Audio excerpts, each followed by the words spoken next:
How cheap can you really build a budget junkyard LS engine that lasts and makes power?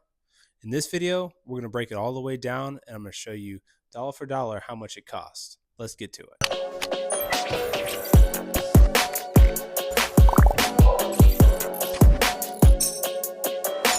What is going on, guys? Welcome back to the channel. This video is going to be a little bit different than the normal racing content you're used to seeing.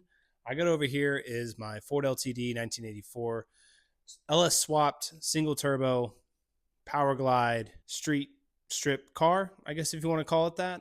And this is going to be a budget breakdown video of just how much it costs doing the cheap route of getting an LS swap car in anything. This can be a car, truck, SUV, whatever it is, and kind of show you what it takes to do this to your car. Maybe you're doing something similar.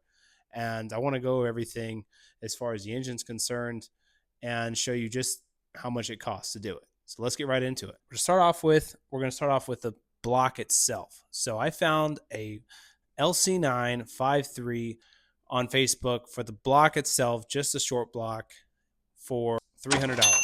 $300 is what it cost with a little negotiating for the engine itself. I then tore everything down myself. There's a full build series on the Temu build, which I will link right here. Up, there you go. If you want to look at actually how to build a entire engine using Temu parts and cheap as possible, there is a playlist right there. You can go check it out. But nevertheless, I got the block for $300. To continue on, thankfully, I have a local guy that I collab with, CCP Engines, and he hooked me up on setting up the short block so I could build it from there. That was $300 for him to do his thing on there, and pretty much took a lot of time off my hands. Could I have done it? Yes. Could you have do it? Absolutely. You can still find videos of me gapping rings and stuff like that, but as far as the bearing clearances, everything like that, for time's sake, I let him do it. Now we can move on to the oil pan. Oil pan I actually sourced from, it's a Holley knockoff. I believe it was from Temu. It was $100, and that came with a pickup tube. I still have the windage tray from the Facebook Marketplace short block, so I used that stock windage tray. And then I went to the oil pump, which oil pump on here is actually a Melling.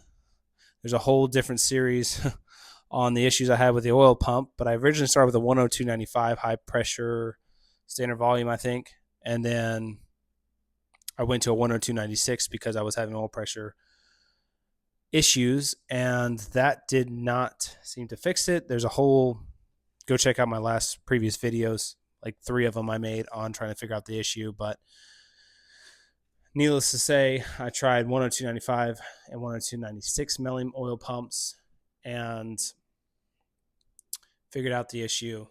You have to go watch that to check it out. So 102.96 oil pump, that cost me about $160 for that. And then we move up a little bit in the engine itself and get into the cam. Now the cam originally in this car was a sloppy stage 3 cam I found on eBay for $85. That coincided with a cam gear and a cam timing chain, which roughly that was about $150 for that. I just went OEM. You don't want to mess with those timing chains and the cam gears, I'm telling you. So didn't cheap out there. Some people do. I didn't risk it. That's up to you. I'll leave that at your discretion. From there, we go into the lifters. LS7 lifters, as some of them refer to it as. And the trays was about $200. After that, I went ahead and got the heads pulled off and cleaned. There's a video on that. I will leave that up here at the top screen if you want to check out how to rebuild and restructure, repurpose a set of good heads. These are 243 LS heads, as you see right there on the edge of that head there. 243s, best flowing heads. 799s are just as good. And paired those with the 660 springs that I had left over. So the 660 springs, Push rod springs, we went over all that. So next would be the actual coils and wires.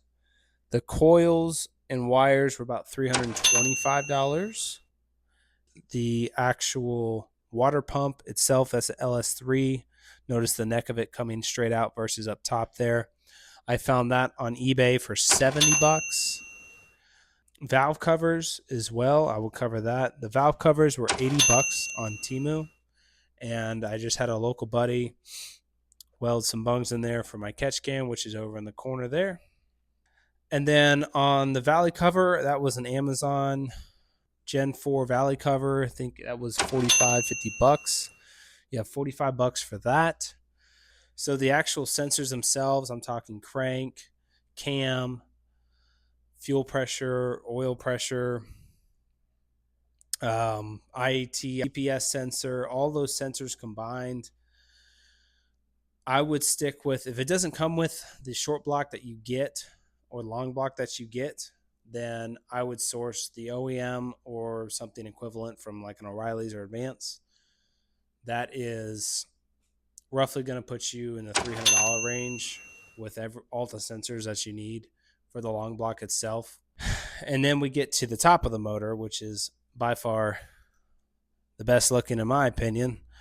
This was a Facebook find. I found this is an Edelbrock high flow, I believe that's what it's called, or I'm sorry, the Pro-Flo intake that came with the fuel rails and all the brackets and everything, minus injectors, was $550.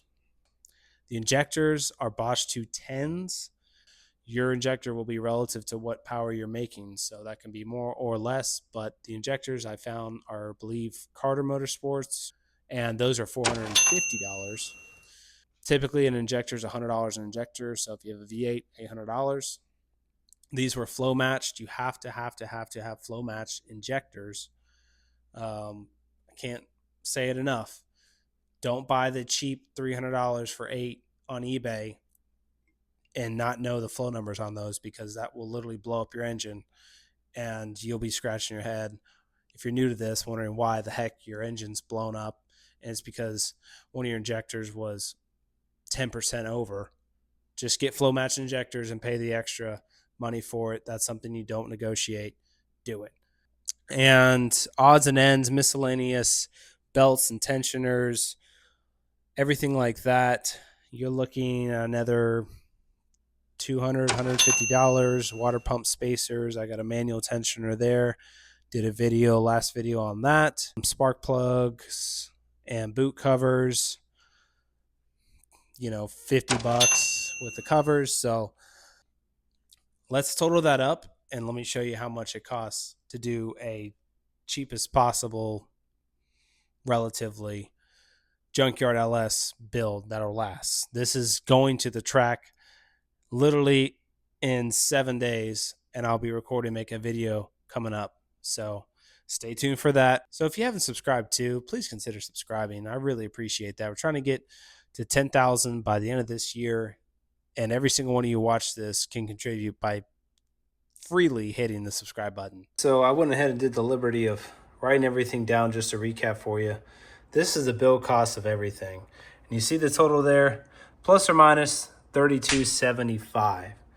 That's a rough estimate. Yours could be plus or minus that. But that is just to do a cheap budget LS swap build for boost for your car, truck, or SUV.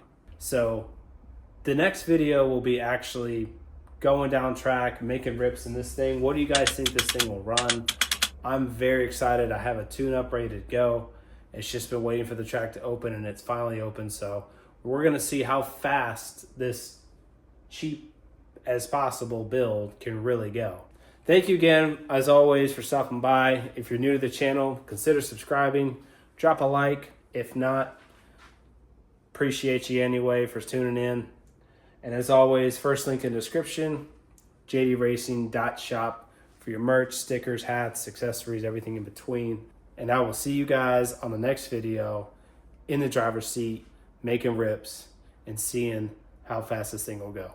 Peace.